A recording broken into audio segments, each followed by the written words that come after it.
Information ছিল যে একটা গাড়িতে আগরতলা থেকে সোনামুড়া যাচ্ছিল, যে ওইখানে কিছু সাসপেক্টেড আর্টিকেলস আছে।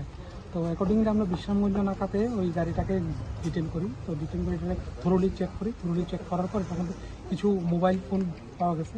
ড্রাইভারের কাছে মোবাইল ফোনের কিছু কাগজপত্র, ভ্যালিড কাগজপত্র নাই। তো আপাতত আমরা জিনিসগুলো আমাদের থানার হেফাজতে রাখছি। পরবর্তী সময় যা লিগ্যাল অ্যাকশন করা আমরা ওইটা। স্যার, মোবাইলগুলি কোথায় থেকে কোথায় যাওয়ার কথা ছিল? এটা ডেস্টিনেশন সোনামুড়া যাইব। তো এখন আমরা থানাতে ড্রাইভার সহ এটাকে মানে এখনো পর্যন্ত কোনো কাগজপত্র পাওয়া যায় না, এখন পর্যন্ত